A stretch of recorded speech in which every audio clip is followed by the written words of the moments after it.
It's May 12th, 2020, and this is Sketchworks NewsBrake. The news stops here.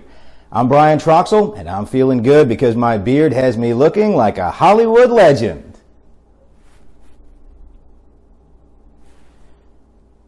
Ah, the French champagne has always been celebrated for its excellence. There's a California champagne, but... Sorry about that. Vice President Mike Pence is back at the White House following a coronavirus scare. His press secretary, Katie Miller, tested positive for the disease. Fortunately, her husband, controversial Trump advisor Stephen Miller, should be okay, as you generally need to be human to have the coronavirus. Miller is one of two people in the West Wing to test positive for the coronavirus. Presidential advisor Kevin Hassett told CBS News, it is scary to go to work. Now it's scary to go work in the Trump administration? Only now? The state of Americans' mental health, coupled with the need for social distancing, has created an entirely new marketplace for online therapy. For more on this story, we go to NewsBrake correspondent and a recently admitted mental health patient, Allie O'Neill. Allie O'Neill. Apparently they wouldn't let her film from inside the facility. At least she's finally getting some help. In all seriousness, check on your friends often. John Babcock texts me every morning to ask if I'm okay, and every Friday night at 2 a.m. to ask if I'm up. And for this, I am truly grateful. Hair salons and barbershops are among the first businesses to start reopening in the midst of the coronavirus pandemic. Sketchworks NewsBrake correspondent Tim Millard takes a look at the politics surrounding our hair. Who would have thought that going bald in college would finally pay off? I could not have picked a better time than now to have such a low-maintenance hairstyle, especially when you see some of the haircuts coming out of the coronavirus pandemic. Look at some of these stay-at-home haircuts. That is terrible. Oh, that one is definitely going to leave a mark. And I don't know what you were thinking with that one. However, haircuts are becoming very political. In Texas, a judge sentenced hair salon owner Shelley Luther to 7 days in jail. She refused to shut down her salon despite a statewide coronavirus lockdown. Here's the governor's executive order that says you can be thrown in jail for violating the lockdown. Here's Luther tearing up that cease and desist. You can probably guess how this ends. The governor, surprised that somebody actually enforced his executive order, changed it by removing the whole jail sentence thing. The Texas Supreme Court ordered Luther released from jail. The lieutenant governor even paid her $7,000 fine. Pretty sweet deal, right? Luther's freedom did come with a very serious price. Senator Ted Cruz showed up to her salon to get a haircut. Which just goes to show you, bald is not just beautiful, it's apolitical. In case you didn't know what the word meant. For Sketchworks NewsBrake, I'm Tim Millard. Thank you, Tim Millard. This lockdown has not done good things for my comb-over.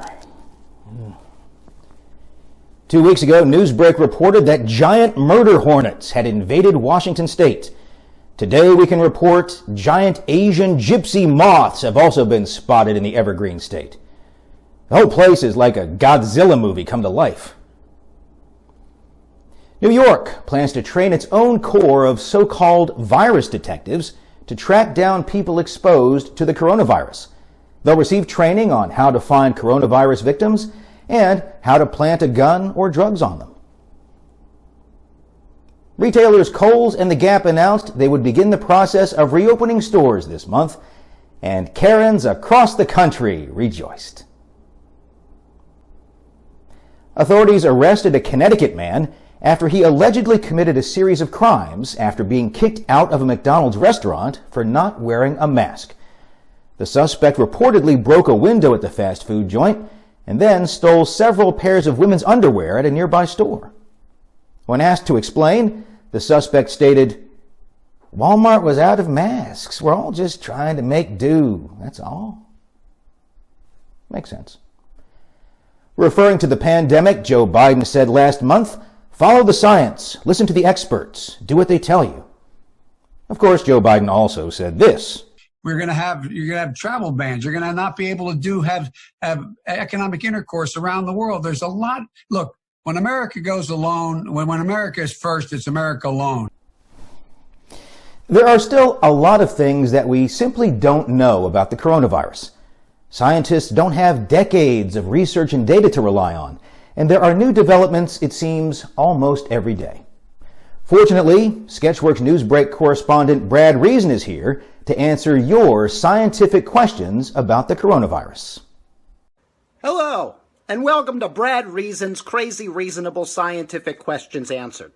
I'm Brad Reason, reporting to you from the living room of my scientific laboratory.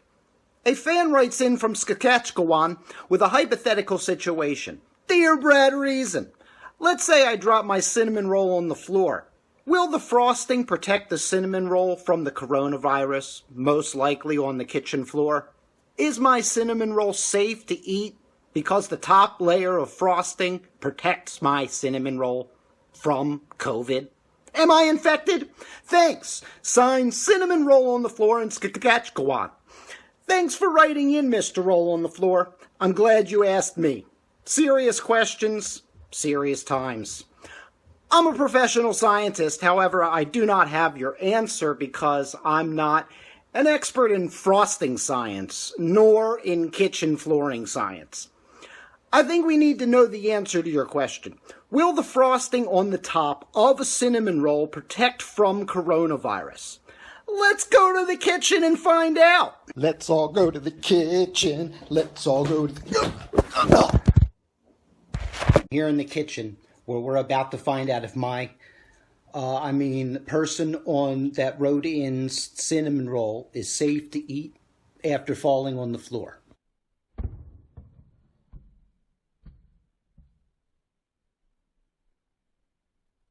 Oh, cinnamon roll, I want you so bad. You are a troubadour of doughy deliciousness. Can I eat you? Are you safe? All right, I'm back from that scientific study where we have determined, unfortunately, no. Frosting on a cinnamon roll will not protect you from your floor giving you coronavirus. All right, back to you, Brian, in the studio. This has been Brad Reason's Questions Answered. Thank you, Brad, for showing us all how the experts are saving the day. Swedish scientists have discovered a drug which reduces the sexual urges of pedophiles. The drug is called cyanide. Pedophiles only have to take it once. The European Space Agency believes urine could one day be used to make concrete on the moon. Its researchers found the main compound in urine could be used with moon soil to make concrete for a possible lunar base. Now you finally have an actual reason for keeping those bottles of urine in your basement. In all seriousness, the European Space Agency is asking everyone to mail 5 gallons of their urine to their headquarters in Paris, France by May 30th. So get on that. The Premier League, England's top-level soccer organization, was given permission by the UK government to return to playing games starting June 1st. And now we know the exact date the second coronavirus wave will start to ravage England. Staying in the world of sports, former LSU football standout Booger McFarland will not be returning for another season in ESPN's Monday Night Football booth. This really raises the age-old question, where will the Booger land next? George Watsky, a San Francisco-based rapper, set the world record for longest freestyle rap this weekend. Watsky, an Emerson College alumni, freestyle rapped for 33 hours, 33 minutes, and 33 seconds. But to be fair, the last 9 hours he just wandered around his apartment listing everything he saw. Paul Willis, a hog farmer in Iowa, received a postcard from his sister this past week.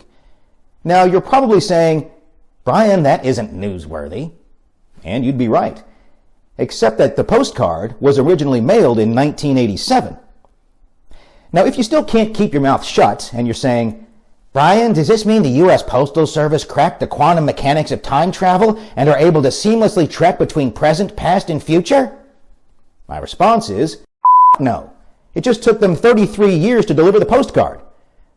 When Mr. Willis contacted the post office to ask why the card was delayed, the post office explained, "We're really bad at our job."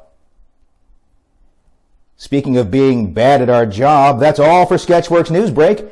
We'll be back next week, and we hope you are too. I'm Brian Troxel. Say hi to your mom for me. Tell her my postcard's in the mail.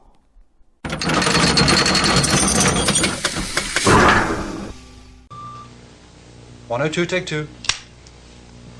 Ah, the French champagne has always been celebrated for its excellence.